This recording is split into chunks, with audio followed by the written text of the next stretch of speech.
নমস্কার বন্ধুরা, কেমন আছো সবাই? কুকিং শুকিং বাংলা চ্যানেলে তোমাদের অনেক স্বাগত। আজ তোমাদের জন্য নিয়ে এসেছি আমার সামার স্পেশাল সিরিজের সেকেন্ড রেসিপি, কাজলি মাছের অম্বল। আমরা সবাই মোরলা মাছের অম্বল খেয়েছি, একবার কাজলি মাছ দিয়ে বানিয়ে দেখো, স্বাদ কিন্তু বরাবর বরঞ্চ টেক্কাও দিতে পারে। খুব সামান্য কটাই উপকরণ দিয়ে তৈরি হয়ে যাবে আজকের রেসিপি। নিয়েছি 150 গ্রাম মতন কাজলি মাছ, যেটাকে আমি খুব ভালো করে ধুয়ে রেখেছি আর পরিষ্কার করে নিয়েছি। এবার নুন আর হলুদ মাখিয়ে একটু ম্যারিনেট করে রেখে দেব। তোমরা হয়তো অনেকেই জানো যে কাজলি মাছ একটু স্লাইমি হয়, মানে একটু পিচ্ছিল টাইপের হয়। এইটা কাটানোর জন্য একটা কিন্তু টোটকা আছে। ধোয়ার আগে একটু আটা কিংবা চালের গুঁড়ো দিয়ে ভালো করে ঘষলে এই পিচ্ছিল ভাবটা কেটে যায়।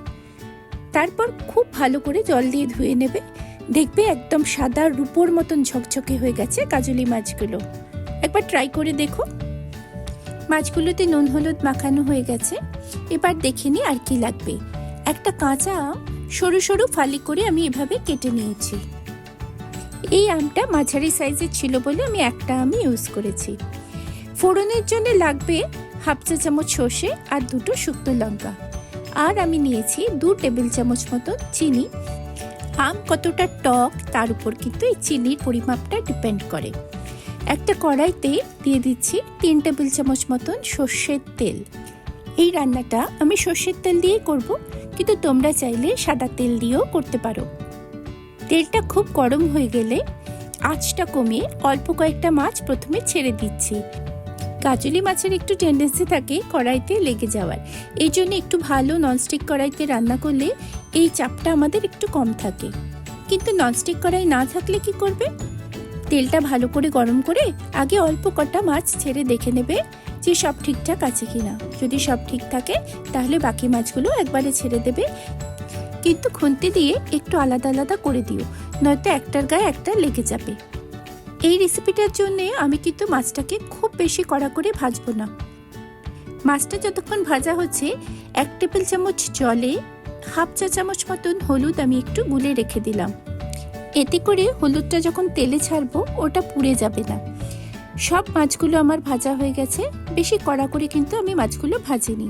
এবার ওই তেলেই দিয়ে দিলাম শুকনো লঙ্কা আর সর্ষে ফোড়নটা।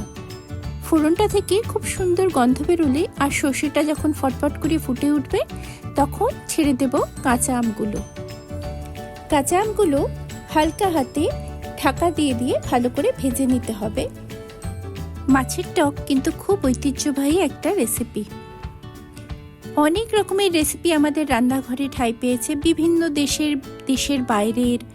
কিন্তু কিছু বেসিক রেসিপি আছে যেগুলো মা ঠাকুমারা তাদের সময় যেভাবে বানাতো, কিংবা তারও আগে যারা রান্নাঘরে থাকতেন তারা যেভাবে বানাতো, আমরা সেই বেসিক ইনগ্রিডিয়েন্টসগুলো রেখেই রান্নাটা করি, কারণ সেটাই বেস্ট, সব থেকে বেশি সুস্বাদু।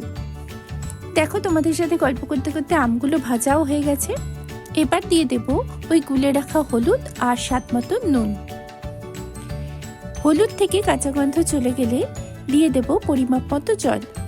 আমি 300 ml মতন গরম জল ইউজ করেছি। মাছের অম্বলে ঝোল থাকে, এটা কিন্তু কখনোই গামাখা রেসিপি নয়।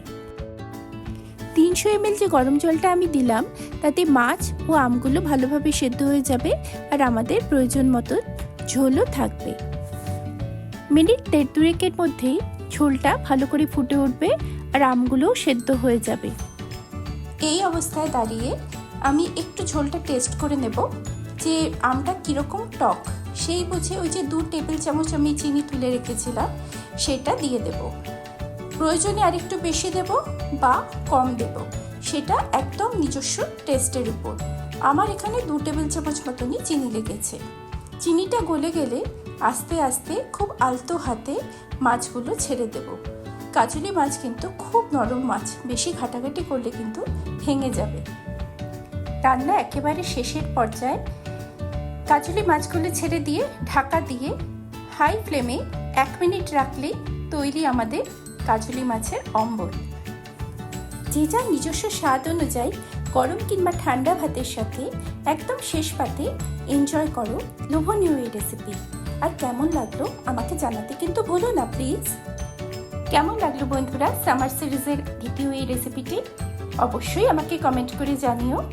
ভালো লাগলে প্লিজ চ্যানেলটাকে সাবস্ক্রাইব করো, লাইক, কমেন্ট আর শেয়ার করো। Thank you for watching. পাশে থেকো, সাথে থেকো বন্ধুরা। দেখা হবে অন্য কোনো রেসিপির সাথে।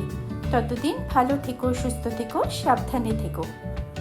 আর দেরি না করে, খুব খিদে পেয়েছে, যাই ভাত খেয়ে নিচ্ছি। আমি কিন্তু ঠান্ডা ভাতের সাথে এটা খেলাম। তোমরা কি করে খেলে অবশ্যই জানিও। Bye for now.